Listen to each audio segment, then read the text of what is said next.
đây, nhưng mà tôi nói không, tôi hứa đây này, tôi phải đến đây để chia sẻ với các em.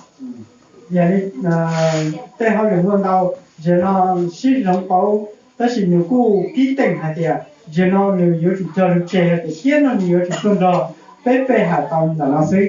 Và buổi sáng hôm nay, hôm Chúa khi trong chúng ta khi thờ phượng Đức Chúa Trời ấy, tôi cảm nhận được sự hiện diện của Chúa đang ở đây. Thảo bé bé hải văn chữ nó cũng bỏ tàu hải thì văn chữ cho có thể của bên nhau còn nào. Hôm nay các bạn thanh niên của hướng dẫn thờ phượng rất là tốt. Nó nói cho chúng thành rồi nó là cho cái không có của nó sử dụng rồi. Thế quý vị hãy dâng một tràng pháo tay lên Chúa và một tràng pháo tay cảm ơn để sống của họ. Bên đây là họ tất cả những người rất là cảm ơn thầy. Tôi rất là ngạc nhiên. Tôi đi rất là một vài hội thánh có và những nhiều hội thánh khác nhau. Tôi toàn nhìn thấy là những người các bạn thanh niên nam hướng dẫn thờ phượng, nhưng mà ở đây chúng ta thấy là ba bạn nữ làm việc thật là tuyệt vời, các bạn đó thờ phượng rất là hết lòng. Thế cũng muốn đọc khoản đọc cho phần trình, đó là phần đào lý chế ý bỏ cho tu là cho chạy sĩ tâm mà cơ sở nó mà họ bỏ cho anh thầy là cho chạy mà không nghề ít phải dùng thắp lại đi. Hãy tiếp tục công việc Chúa nữa ha. Hãy tiếp tục. Cảm ơn Chúa trong buổi sáng hôm nay thì tôi cũng muốn chia sẻ về một phương pháp kinh thánh, về nói về hội thánh đầu tiên như thế nào. Và chúng ta sẽ cùng mở trong sách Công vụ các sứ đồ đoạn số 2 câu 42 đến câu số 47. Nó cho biết là cái cho ý thông tới và phần trình vấn đề lo nhất trong đời tôi chỉ trong ó về với chỗ với chỗ cho với chỗ cha tôi chỉ Rồi xin mời chúng ta mở kinh thánh ra, chúng ta sẽ cùng nhau đọc lời của Chúa trong buổi sáng hôm nay. Đấy là khi mà là cú ở bên nhìn nhá trong ó. Rồi chúng ta sẽ đi với thầy xóa sẽ thế sẽ là của mình đó về lớp chỗ ó một chỗ với chỗ cha,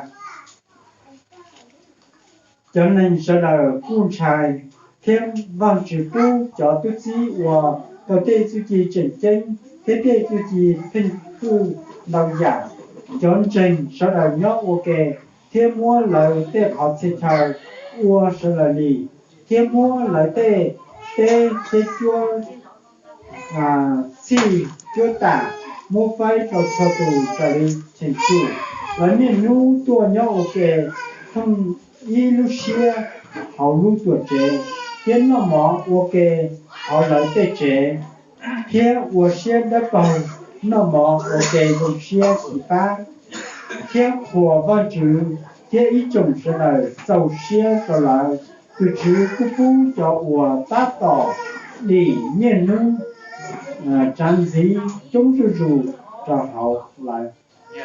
Ở đây là phân đoạn kinh thánh được ghi lại về những điều đã xảy ra với hội thánh đầu tiên nhất. Trong cái phân đoạn cũ nó sau chê hay cho đời ít phần trình vấn đề lò tập đi. Và chúng ta thấy ở đây là có những điều mà ngày hôm nay chúng ta cần phải học từ hội thánh đầu tiên. Họ yêu Chúa rất là hết lòng. Mà bây giờ tôi cởi cho giả phần trình vấn đề lò của lại tàu một cái lúc con chữ cần sẽ cần chữ. Và ngày hôm chúng ta cũng thấy rằng là từ ngày hội thánh đầu tiên, hội thánh phát triển rất là nhiều, ngày nào cũng có người tin Chúa. Phần trình vấn đề lò lại mua cho làm trình văn chữ gì chúng sư chủ thì nó từ là cô mua cho làm trình văn chữ. Và nói rằng là ngày nào ở đây trong câu 47 nói rằng là mỗi ngày Chúa thêm người được cứu vào hội thánh. Ngày tới cửa xa hay cho thì nó từ là cô mua văn chữ cho trình là rõ chúng ta phần có trình. muốn hội thánh của Chúa ở đây chúng ta được phát triển không ạ? Bây giờ sao có cái phần trình là chỉ cái thầy nhóm là nó có phần trình là nó. Bao nhiêu người muốn rằng là chúng ta hội thánh ở đây ngày nào cũng có người tin Chúa. Bây giờ sao có nó từ cô mua chương trình văn chữ. Wow. Vậy chúng ta hãy xem hội thánh đầu tiên họ có điều gì, họ có những bí quyết gì mà hội thánh của Chúa trở nên phát triển như vậy. Bây giờ sẽ lúc họ phiền là chỉ lúc trình mùa vấn đề thầu chỉ cái phần trình vấn đề lo giờ bị gì chả. Điều thứ nhất, câu 42 đó rằng là tín hữu họ chuyên tâm giữ lời Đức Chúa Trời, có nghĩa là họ yêu mến lời của Đức Chúa Trời.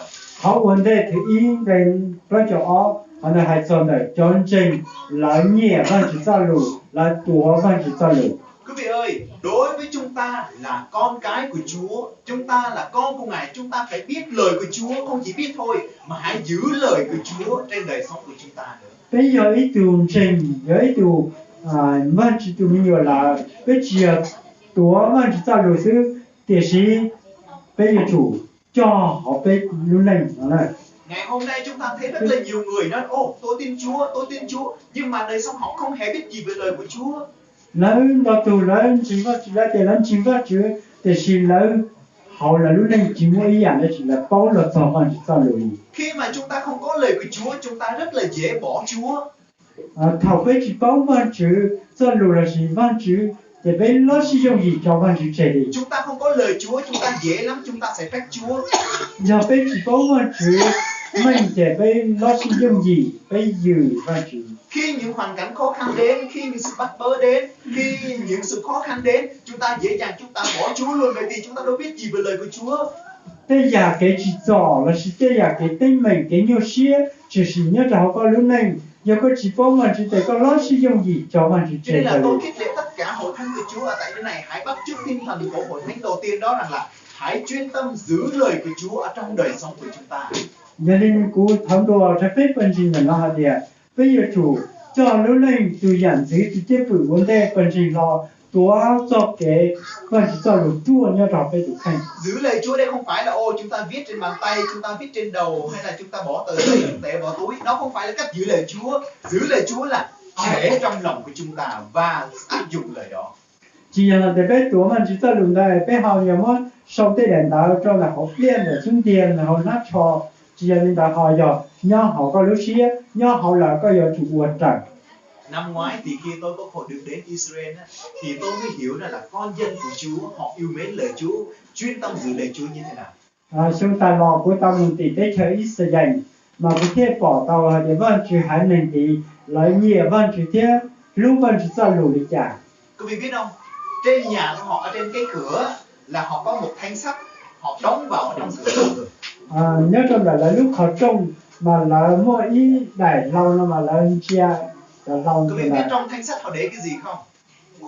Đó là họ viết lời của Chúa, lời chúc phúc của Chúa cho gia đình của họ và họ để trong thanh sắt đó và sau đó họ đóng vào trong tường, ở trong cái chỗ cửa.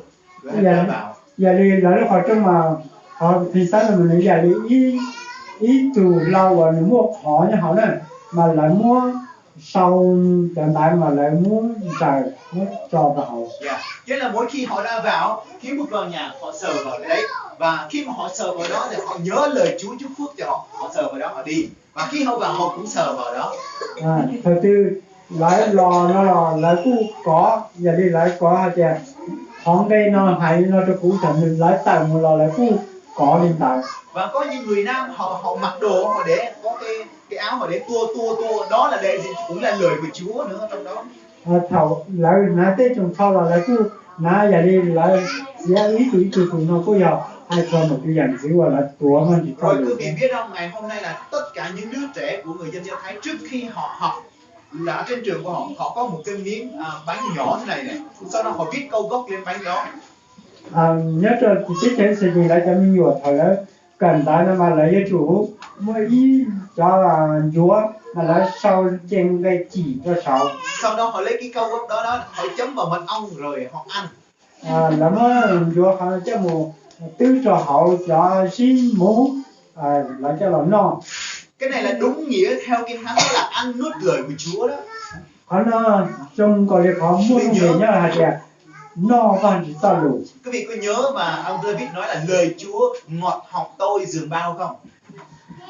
Bé cho hạt thì vẫn chỉ là đi hãy lo được thì vẫn chỉ cho lù ăn xí là đi trên ra cho họ cũng biết phải. Thì đúng thật, khi họ làm họ chấm vào mật ong họ ăn, họ đọc lời Chúa sau đó họ chấm ăn thật sự ngọt. Nói sau ngay chỉ trong đại đức Chúa chỉ muốn cứ cho họ cho di mô cho là no để ăn cần rồi đi tiền. Cho nên là tôi nói là quý vị nha, đó là dân tuổi của Chúa. Đến ngày hôm nay, đó là cái cách họ giữ lời Chúa. Mục đích họ làm như vậy để gì? Để họ không bao giờ quên lời Chúa. Lấy giờ vẫn chỉ hành này, giờ linh đạo lấy qua tuy rằng chữ khó và lấy qua trái linh đạo gọi là chỉ cho nó ăn và chỉ cho được. Còn chúng ta ngày hôm nay thì sao? bé ní bé hậu đi chặt Ta thế chỉ nghe đến Chủ nhật chúng ta nghe lời Chúa chúng ta về. bé giờ lúc kia bé tôi giờ vẫn chỉ bé nó vẫn chỉ sao được thằng bé Có có thể ăn rồi là chúng ta đang ngồi đây, nghe được lời Chúa, nghe được lời Chúa. bé tôi giờ nhá bé nó vẫn chỉ sao được nó vẫn chỉ sao được Vừa ra khỏi cửa vấp chân một cái lời Chúa đất ra ngoài hết. họ bé tại đây là họ trong cái gì vẫn chỉ sao được phóng tài hay gì à Thưa quý vị, hãy là người yêu mến lời Chúa ngay tại nhà của chúng ta. bây giờ chủ lúc vẫn chỉ sao được nhau họ bé lúc trẻ là Mỗi gia đình trước khi đi ngủ hãy nắm tay nhau lại đọc lời Chúa và cầu nguyện với Chúa. vấn đề thầu bé chỉ nên bé một bữa bé giờ chủ tuổi tệ ok rồi nhìn vẫn chỉ sao được bé mà Hãy làm điều đó hàng ngày đi quý vị. bây giờ chủ còn là chuồn luôn Tôi tin chắc là hội thánh của Chúa sẽ bắt đầu sự phát triển. cũng chính tao để văn chỉ phần trình của lo Bởi vì sao? Lời Chúa sẽ dẫn dắt đời sống quý vị bước đi một cách đúng đắn và lời Chúa sẽ giúp quý vị bày tỏ về Ngài cho người ngoài. văn chỉ cho lù giờ ba tuần này và lúc này dân chỉ theo họ dò trên giờ ba tuần này khi này lúc này một trò lời lời hại này Tôi không biết hội thánh của chúng ta đây còn tiếp tục đọc câu thuộc câu gốc không?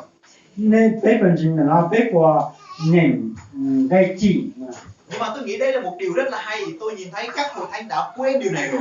Nhưng mà nếu tôi nghĩ đến chúng ta, hàng tuần chúng ta đọc thuộc câu gốc, chúng ta nhớ để tuần sau chúng ta lại tiếp tục đọc câu gốc khác. Đó là điều rất tốt để chúng ta giữ lời Chúa cho mình. không bé cả gây chỉ thì kia nó bé cả gây nó kia so với là cái cha đùa cả bên cho văn lời chỉ sao được Ở đây bao nhiêu người chúng ta có kinh thánh rồi? bé phải trở lên mua văn lời cô Quý vị hãy đưa kinh thánh quý vị lên.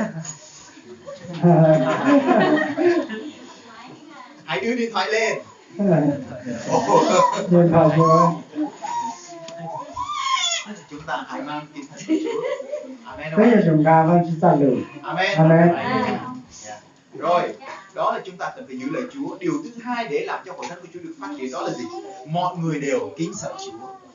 cái thứ đó và cho mình lo anh bây giờ con trai văn chỉ Cái sự kính sợ Chúa không phải là một mình thầy xóm kính sợ Chúa, mà tất cả chúng ta phải kính sợ Chúa thì hội thánh mới phát triển. chỉ là thầy nói nên con trai văn chỉ sự để gì tăng cho bây giờ là yêu chủ Ở con đây trai chúng văn ta chỉ thấy là trong kinh thánh này này, tất cả mọi người đều yêu nghe lời Chúa. Rồi điều thứ hai là tất cả mọi người đều kính sợ Chúa. nhớ trong cái đó rồi người hai xuân này họจะsợ đời của linh lưu tin nhiệm văn chỉ ta lù thiên nghĩa chủ trai văn chỉ thiên Tất cả mỗi người chúng ta có mặt trong căn phòng này hãy là người kính sợ Chúa.但他被叫我都要好找才知道，被说主要主要主人才万主。 Bởi vì Chúa chúng ta là vua của các vua, là Chúa của các chúa. vì vậy chủ văn chủ要主là chúa tu tỷ chủ là chúa tu văn chủ. Nghĩa là mỗi ngày đời sống của chúng ta phải thể hiện sự kính sợ Chúa qua lời nói, qua hành động của chúng ta. bây giờ chúng trai văn chủ là被老路害，老真là被主养子。 Khi quý vị là người kính sợ Chúa, người ngoài, người không biết Chúa, họ nhìn vào quý vị, họ sẽ nhìn thấy Chúa trong cuộc đời của quý vị. nhà này con trai văn chủ thảo lại cho nên chương trình văn chủ lần trên này để bảo tao để văn chủ nhau hỏi này. Và quý vị biết điều gì không ạ? Khi quý vị kính sợ Chúa thì sự phước hạnh của Chúa cũng sẽ tuôn đổ trên đời sống của quý vị nữa. giờ cho nên con trai văn chủ là văn chủ cho công hồng con chúa lô miệng nhớ cái hỏi này nó là giả thế. Ở trong Solomon nói là đó là gì? Kính sợ Chúa đó là khởi đầu của sự khôn ngoan. văn chủ cho lô Solomon tao hai chuyện kia giờ có con trai văn chủ còn giờ họ lúc học cầu khi cái chân chế cho con. Khi quý vị nhìn thấy ở trong thời Cựu Ước á, rất là nhiều những con cái của Chúa, họ kính sợ Chúa, Chúa ban phước cho họ được chứa dệt cả thể xác này nữa. nhớ trong văn chủ cho lô là chỉ giá vấn đề thằng đây cho我con trai văn chủ người văn chủ tổng công hồng lô miệng nhớ trong là lúc Quý vị này. thấy ở trong Kinh Thánh, Abraham là người kính sợ Chúa, ông là người giàu có. bây giờ để áp là hai giới đủ con trai văn chủ áp là giới đủ rồi luôn. Isaac là người kính sợ Chúa, ông là người giàu có. Isa giờ tụ con trai văn chủ Isa giờ tụ rồi luôn. Rồi, Jacob là người kính sợ Chúa, Chúa ban phước ông được dư dật.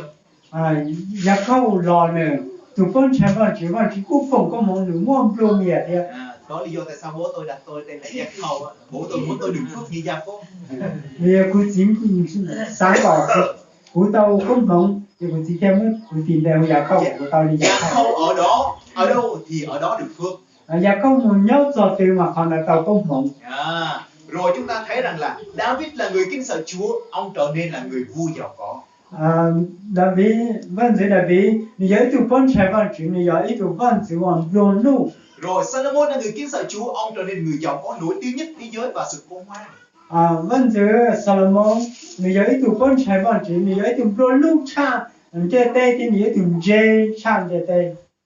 Tôi có một người anh kết nghĩa với tôi và tôi rất là khích lệ qua câu chuyện của anh.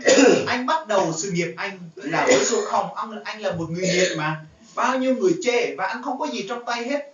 Cũng mấy tụ phong dư của nó sẽ sử dụng cần đạo lý để cho họ này ấy tụ người lúc này chỉ mua nó chỉ kể đi. Và quý vị biết điều gì xảy ra không ạ? Nhưng mà khi anh quay trở lại với Chúa, lòng anh bắt đầu kính sợ Đức Chúa Trời và Chúa bắt đầu ban phước cho anh.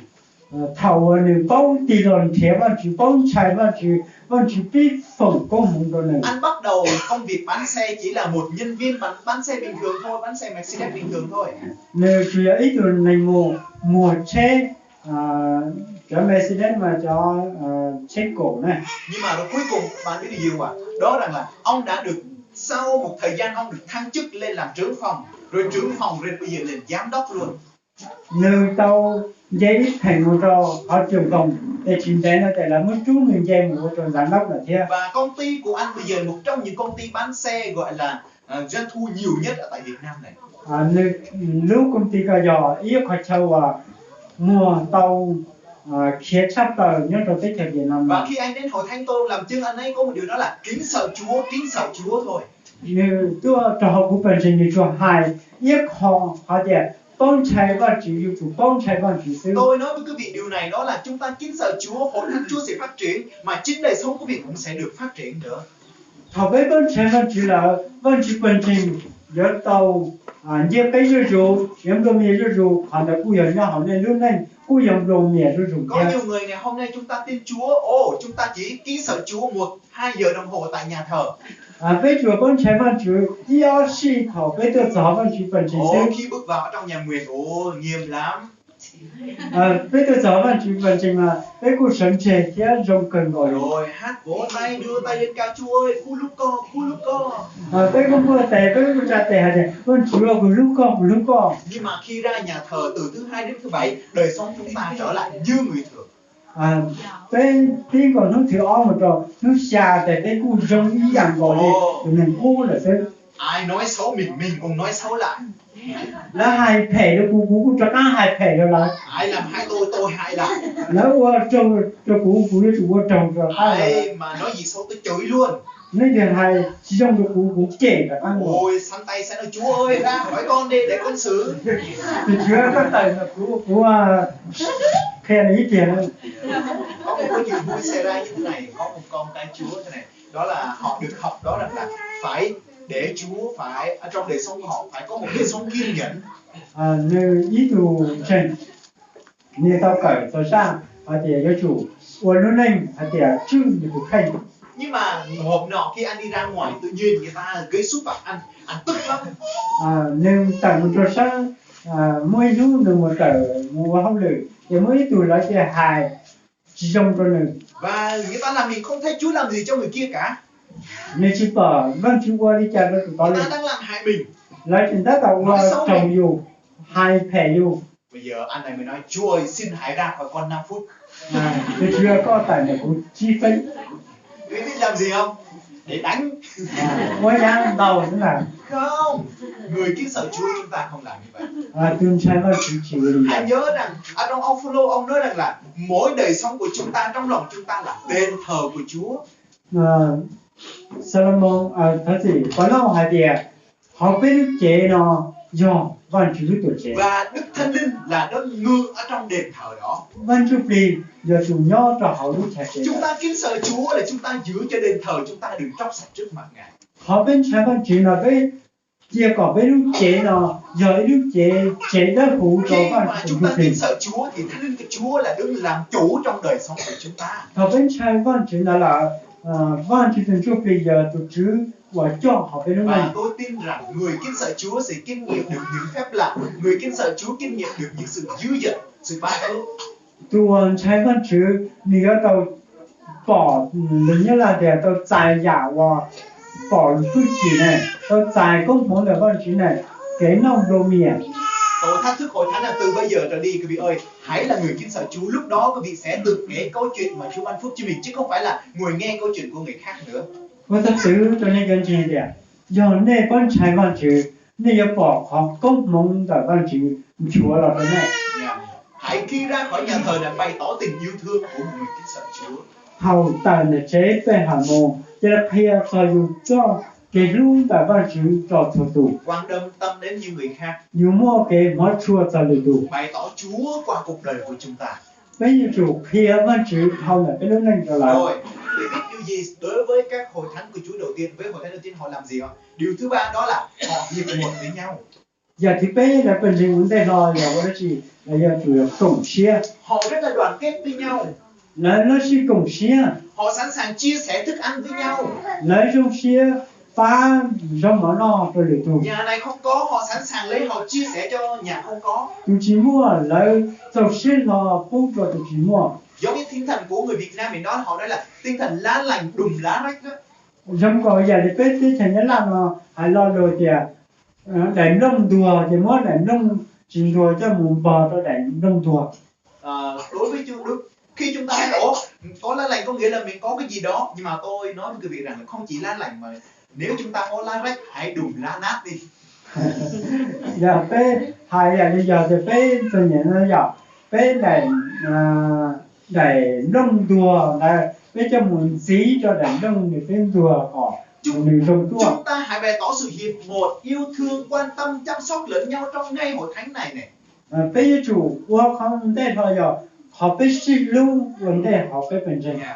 Đừng có bước vào trong hội thánh mà thù nhau. Ồ, thấy ông kia nhà tôi không đi nhóm, ông đó ở nhà thờ đó tôi không đi. Chỉ sao thì giờ mua từ giờ là tôi nhớ đâu biết thật chế nào mà tôi một bài học đừng làm như vậy. Chỉ sao lên đó. Đừng có vào trong hội thánh mà được soi. Ui, người kia mặc đồ này không được. Ui, không được. Chỉ sao thì tôi học bình trình cho chị. Ui, từ đầu nó chỉ cho nó chỉ tao. Ui, tóc tai kìa, lúc ngắn lúc tóc xanh tóc đỏ nè. Nó là thế thôi mà liên chúa đó họ liên chúa chứ. Rồi, đừng vào trong nhà thờ xếp đoán lẫn nhau mà hãy vào trong sự hiệp một với nhau. Bây tôi cho họ phần trình chỉ là bây tôi sẽ tiết gì thì chỉ bây tôi mua cái sự lưu sự tăng sự sao. Tinh thần của Chúa là sự hiệp một, còn tinh thần của ma quỷ đó là sự chia rẽ. Vâng chứ tôi nhận thứ qua cho cỏ giờ tôi ban về sự lưu thì chỉ đang dùng để họ lử là tôi qua cho cỏ về xin dung xin đùa. Vì biết là những người của thiên gia đó là họ, những người bên ngoài học tin Chúa, họ đầy những sự căm ghét, họ đầy những cái sự phẫn nộ và họ không thích gọi là chúc mừng người khác khi người ta thành công đâu. Cho cái gì chỉ đơn trình lỡ mua ít hoặc là tôi nhận thứ hạt tiền chỉ sáng tham gia ý tụ người ta nhận vào trong chắp là và họ muốn họ lúc nào cũng hơn người khác. Người sáng còn người giờ tụ qua tàu chắc số giả còn là người khác hơn mình thì mình không thích đâu. Là trang dùng mà những chỉ cả. Cho nên là lý do đó là không thể nào có sự hiệp một được. Giờ nên là còn là yêu chỉ tao đó khó để sĩ cùng siêu kề. Trong hội thánh ai được Chúa chúc phước chúng ta hãy chúc mừng cho người đó. Họ biết bên trên gần để lên từ tàu văn chủ phòng có mộng bây giờ thì thọ văn chủ phòng có mộng. Bởi vì tất cả chúng ta đều cùng một cha là Chúa, cho nên chúng ta phải là những người con của cha mình trên trời, hãy hiệp một với nhau, chúc mừng cho nhau. Vì bên lên chỉ giờ ý lên chỉ văn chúng tôi sẽ giờ lên là phải sợ là有主重siêu kề cùng siêu kề. Hỡi những người con của Chúa, hãy bày tỏ sự hiệp một thật ở trong đời sống của mình. Giờ văn chỉ cho mình hiểu. Bây giờ là khi bây giờ cái lũ cái cùng tề thì tiền cho họ phải phần trình. Chúa gọi Ngài là cha và Ngài gọi mỗi chúng ta là con của Ngài. Vâng chứ, vâng chỉ học phải làm gì? Bây giờ vâng chỉ cho mình hiểu. Quý vị thấy rằng một gia đình mà lúc nào cũng chia rẽ, một gia đình có 5-6 đứa con, tất cả đứa con đều đánh nhau rồi chia rẽ thì gia đình đó có hạnh phúc. Nhớ tới trên này giờ họ để trên này là cho mình hiểu sĩ cha sĩ trẻ sĩ thua thì nó chỉ cùng share trên này là cũng một cái cả share. Không có sự hạnh phúc nào đó. Trên này lấy chỉ một cái cả share. Cho nên thưa quý vị, chúng ta thấy gia đình chúng ta lúc nào yêu thương thì hãy để gia đình của Chúa cũng yêu thương hiệp một như vậy. Giờ phải trên này phải mua cái sĩ lưu linh đạo bây giờ chủ kia họ vẫn chỉ phần trình bây giờ bây giờ mình nó xin lui giả thế. Tôi hỏi câu hỏi này quý vị không cần trả lời, nhưng mà quý vị ơi, từ trước đến giờ quý vị có biết là nhà này họ thiếu cái này, nhà kia họ thiếu cái kia không? Rồi quý vị có biết là họ bệnh tật như thế nào không? Chúng ta đã đến chăm sóc lẫn nhau, chúng ta đã gây dựng lẫn nhau chưa? Bây giờ cũng chỉ còn này đây chỉ giờ đến đây bắt đầu bóng hạt địa trên mình nó lấy chỉ mua ra chỉ trên mình đó chỉ mua ra chỉ trên mình nó mò nên bắt đầu tôi một sai chùa mình bắt đầu tôi một ban. Chúa dạy chúng ta hãy hiệp một là bày tỏ tình yêu thương chăm sóc lẫn nhau. Đừng có nói ôi thôi được rồi, tôi biết rồi kệ, nhưng mà chúng ta chỉ nên biết rồi ôi tôi yêu anh lắm, nhưng mà chúng ta chẳng làm gì cả, được không? Vâng chứ cho mình nhỏ giờ bây giờ tôi sĩ ban giờ đi giờ thì bây hạt địa bây bỏ hạt địa nên trồng mò là xin nuôi cha bây tôi bỏ bây giờ ô của lúc có hành tôi chỉ bây lúc bây cái chỉ qua chỉ kìa. Hãy như hội thánh đầu tiên hiệp một là gì? Đó là quan tâm, đó là chia sẻ, đó là xem gia đình của họ như gia đình của mình. Bên trên vấn đề đó là một cái phái một ba lời tu là một cái nó chua là cái lý của cho cái sư lưu sư công tệ. Cho nên là tôi ước ao rằng ở trong hội thánh này, ở tại đây này, từ bây giờ chúng ta hãy phát huy điều đó. Khi chúng ta đến với nhau ở trong tại nhà thờ này, bày tỏ tình yêu thương, khi ra khỏi chỗ này chúng ta cũng là tình yêu thương. Hãy nhớ rằng đó là anh em của tôi, bởi vì chúng ta có chung một Chúa.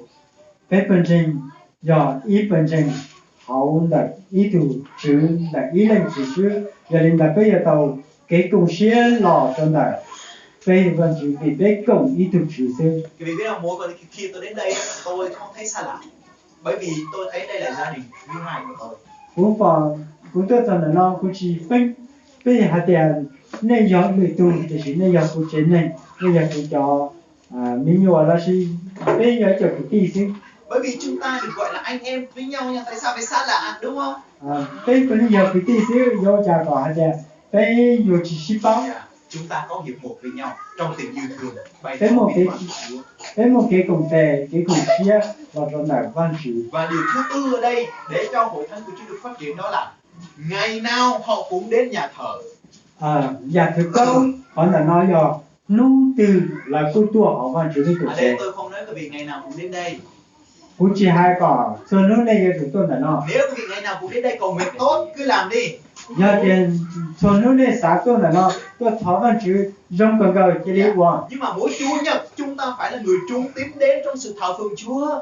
Thì chỉ cũng sáng hai là nó do xong kia này chủ tua về học văn chữ chỉ sống cho trẻ cái về học văn chữ. Chúng ta đến nhà thờ phượng Đức Chúa Trời một cách trung tín, đừng có nói hôm nay đi gặp lúa rồi họ thôi bỏ Chúa ơi để tuần sau con đi nhóm.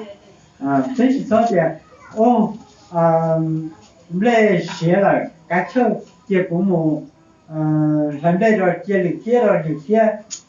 Hôm nay nhà tôi có tiệc, hay là hôm nay nhà mời đi đám cưới. Thôi hôm nay đi đám cưới, tại vì đó là người nhà mình mà. Ôi Chúa ơi để sau.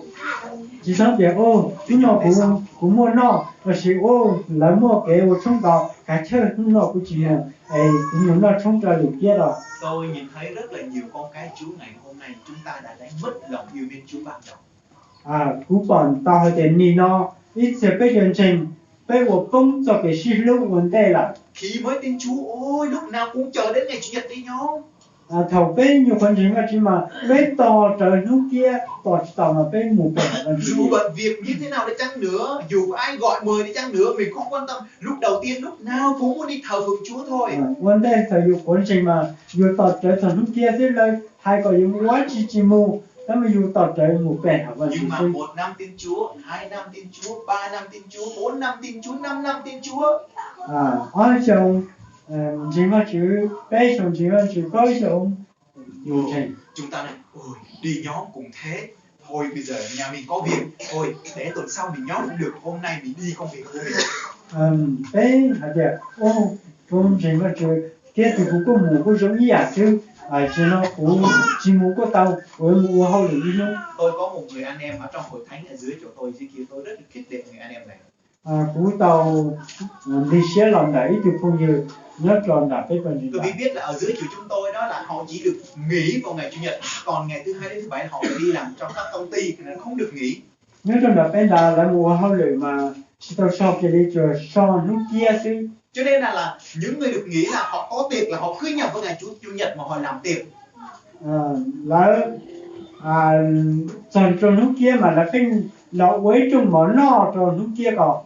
Cho nên là bây giờ con cái Chúa họ có sự lựa chọn, một là đi dự tiệc để làm đẹp lòng người ta, và thứ hai đó là bỏ không đi nhóm. Nếu mà ốc cho cái sáng ý mà dân thật là cùng nó trong món là chỉ ốc là giống một cho cái bề hạt xế nó là một bề hạt. Nhưng mà tùy cái điều gì xảy ra, người này lúc nào lại không, tôi sẽ đi nhưng mà tôi đi sau, tôi đi thờ phượng Chúa đầu tiên. Người này lúc nào cũng vậy, tôi và gia đình tôi phải đi thờ phượng Chúa xong tôi mới đi đến những công việc khác.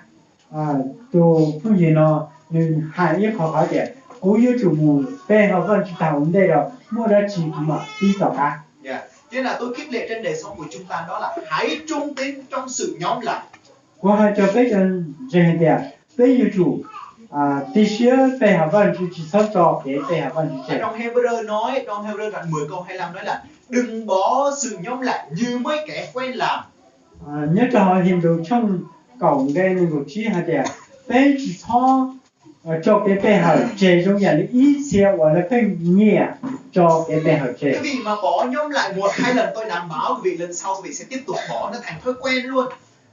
Qua đó này để giờ này chế ý rõ rồi này chỉ bề hở bao nhiêu mà của chỗ này lúc xưa này chỉ sao tôi bề hở rồi bắt bao đầu nhiêu. Chúng ta sẽ không để Chúa ưu tiên hàng đầu trên đời sống của mình nữa. Bây giờ chỉ chia từ Chúa từ thi nhớ cho họ bên lúc này là. Lúc đó là tôi rảnh thì tôi đi nhóm, mà tôi không rảnh tôi không cần đi nhóm nữa. Nếu có hai đề cú khổng thì cũng mà đi mù, cú chỉ khổng thì cú chỉ mù. Đúng rồi, chúng ta không nên làm như vậy. Cho cái gì là bây chỉ nhỏ bây giờ. Hãy bắt chước tinh thần của hội thánh đầu tiên, đó là hãy trung tín đến với lời của Chúa, trung tín đến nhóm lại trong ngày đầu tiên. Bây giờ chúng ta sầu phân trình vấn đề đó tôi dẫn dưới hạt địa cú nhớ chúng một bề hở văn chủ. Và họ làm gì nữa, đó là họ bẻ bánh thông công vui vẻ chân thành với nhau. Lỡ non chúa đánh chúa nào cái dòng siêu và non đánh siêu thì phải đi mua bánh mì rồi bẻ bánh rồi thông công vui vẻ với nhau. Nó cũng chỉ hai cỏ bé người dùng bánh mì cho là xin nó xin thả. Nhưng mà trong hội thánh hãy duy trì cái sự chân thành với nhau. Với phần trình nhớ tàu mua khó kế tua bề hở lọt trong đời do kiến chân gì. Đừng có về ngoài chúng ta cứ cười nhưng mà lòng chúng ta giống như là dao muốn đâm người ta vậy. Với chỉ sao để trong bộ lên trên một lượng gì nó chỉ trong bộ bên của trái đất chỉ là một lần gọc chứ. Trong hội thánh không tồn tại sự giả tạo mà hãy là bày tỏ sự chân thật với nhau. Họ phần trình chỉ mua khó kế của từ Chúa nhớ trảo thì sẽ yêu chụp kia cho cái chân tại chùa sinh. Đừng có trong hội thánh ôi rất vui được gặp anh, nhưng mà đằng sau này có con dao này, con dao như này, đúng không? Người ta quay ra đâm ra đằng sau. Chỉ sao hai giờ phải để rong xe, dù bắt tay mà rong xe còn có gì sáng tạo mà tổ trái rất dễ dùng cầu rồi chứ. Ở trong hội thánh người ta làm chứng rằng xin hãy cầu nguyện cho nan đề này của tôi. Mình cứ nan đề cầu nguyện xong cái đi ra nói xấu nan đề người ta. Chỉ sao là để lỡ hai để họ nó chỉ cho cú một cái tên mình nó thao tan ta cái môi giờ họ nó hại thể nó lại. Hội thánh ở đây chúng ta không có, nhưng mà tôi đi một vài hội thánh trước đây khi tôi ở hội thánh là xa đó, khi tôi đi làm việc trước á, thì ở trong hội thánh nhóm lại mà chủ nhật nào cũng làm chứng nan đề. Sau khi mà nghe nan đề xong cầu nguyện xong thì mới đi làm ngoài vườn á, đi làm nương á. Rồi không có gì để nói, bắt đầu lôi nan đề người ta để nói, toàn nói xấu thôi. Cú còn đấy phần trình lỡ tôi xin thả lỡ cái tên mình là xin lỡ tua lỡ cái khó tịch khó để lỡ xin thó anh chú vào tại để lỡ mua hao lường đã và để chỉ mua nó chỉ xin thả để lỡ mua tên mình tên lùa lỡ thả tua tịch khó lỡ cho lỡ xin thả. Chúa kêu gọi chúng ta đó là cầu nguyện ở trong sự chân thành, chứ không phải đó là nghe và nói xấu người ta. Amen. Tôi chứ sa cỏ bé qua lọt trong được ở trên lấy thả cái bé là bé nhớ tao thó mình chỉ cho là ta để chia lý sư xong thả thẻ. Bây giờ có lại là nếu trong hội thánh ở đây chúng ta là người chuyên tâm giữ lời của Chúa, do hạt giả bé học vấn đề nên giờ tụ tua văn chỉ ta lù Và nếu chúng ta là người kính sợ Chúa, do nên giờ tụ con trai văn chỉ nếu chúng ta là người hiệp một với nhau, do bây giờ cháu vào cùng siêu kê nếu chúng ta là người trung tín với đến với nhà của Chúa, do bây giờ cháu vào chỉ cho cái bé hậu chê nếu chúng ta là người chân thành với nhau, giờ bây giờ cùng siêu ok cái này tôi tin rằng nhà này sẽ chậm. cũng trên tao thì chế lúc chế nói rõ tì hành Tại sao nhiều người họ vẫn chưa đến nhà thờ này? vì do đi chả chúng lên đầu tù là chỉ tao tôi Tại hỏi sao lúc nhiều nào người chỉ vẫn nói bỏ sự nhóm lại? vì giờ đi chả chúng lên đầu tù chỉ khi chúng tôi phải học vấn chỉ tạo Bởi vì họ không có lời của Chúa trong đời sống của mình.